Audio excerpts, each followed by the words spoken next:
ಇಲ್ಲ ನಾವು parliament assembly announce ಮಾಡೋಕ್ಕಿಂತ ಮುಂಚಿತವಾಗಿ ನಾವು ಸುಗ್ರೀವಾಜ್ಞೆಯನ್ನು ನಾವು ಮಾಡಿದ್ದು. ಇದು ನಮ್ಮ ದೇಶದ ರಕ್ಷಣೆ ವಿಚಾರ ಹೆಂಗೆ ನಾವು ಕಾಪಾಡ್ತೀವೋ ಹಂಗೆ ರಾಜ್ಯದ ಗೌರವದ ವಿಚಾರ ಕೂಡ ಇದು. ಸೊ ಅದಕ್ಕೆ ನಾವು 60% ಹೆಸರಿರಬೇಕು ಅಂತೇಳಿ ಕನ್ನಡದ ಬಗ್ಗೆ ಗೊಂದಲ ಇರಬಾರ್ದು ಅಂತ ನಮ್ಮ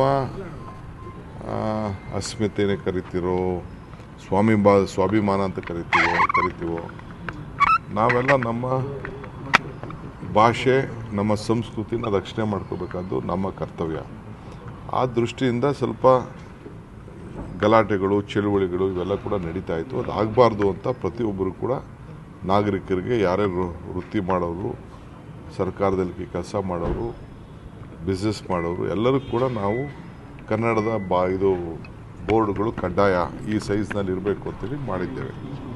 ಅದನ್ನು ಕಳಿಸಿದ್ದೀವಿ. ನನಗೆ ಗವರ್ನರ್ ಅವರು ಯಾಕೆ ವಾಪಸ್ ಇನ್ನೂ ಕಳಿಸಿರೋದು ನನಗಿನ್ನೂ ಗೊತ್ತಿಲ್ಲ. ಈಗ ಚೆಕ್ ಮಾಡ್ತೀನಿ. ನನಗೆ ಮಾಹಿತಿ ಮಾಧ್ಯಮದಲ್ಲಿ ನನಗೆ ಗೊತ್ತಾಯಿತು ವಾಪಸ್ ಬಂದಿದೆ ಅಂತ. ಸೊ ಐ ಥಿಂಕ್ ಗವರ್ನರ್ ಅವರು ಇದನ್ನು ಅಲ್ಲಿವರೆಗೂ ಕಾಯಬಾರ್ದು. ಅಸೆಂಬ್ಲಿ ಇದೆ, ಅಸೆಂಬ್ಲಿ 12th ಆಗ್ತದೆ. ಅಸೆಂಬ್ಲಿಲಿ ನಾವು ಪಾಸ್ ಮಾಡ್ತೀವಿ. ಒಂದು ಇದನ್ನು ಆರ್ಡಿನೆನ್ಸ್ನ ಅಸೆಂಬ್ಲಿಲಿ ಪಾಸ್ ಮಾಡದೆ ಇರೋಕ್ಕಾಗಲ್ಲ. ಯಾರೂ ಅದಕ್ಕೆ ವಿರೋಧನೂ ಮಾಡೋದಿಲ್ಲ ಅನ್ನೋದು ಕೂಡ ನಮಗೆ ಅರಿವಿದೆ. ಬಟ್ ಯಾಕೆ ಗವರ್ನರು ಮಾಡಿದ್ರು ಅಂತ ಗೊತ್ತಿಲ್ಲ.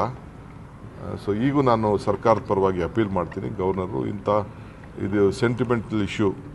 ನಮ್ಮ ಕರ್ನಾಟಕದಲ್ಲಿದ್ದೀರಿ, ನೀವು ಕರ್ನಾಟಕದಲ್ಲಿ ಗವರ್ನರ್ ಆಗಿದ್ದೀರಿ. ಇಂಥ ವಿಚಾರದಲ್ಲಿ ತಾವು ಏನು ಸರ್ಕಾರದ ಮೇಲೆ ತಪ್ಪು ಕಂಡುಹಿಡಿಬಾರ್ದು.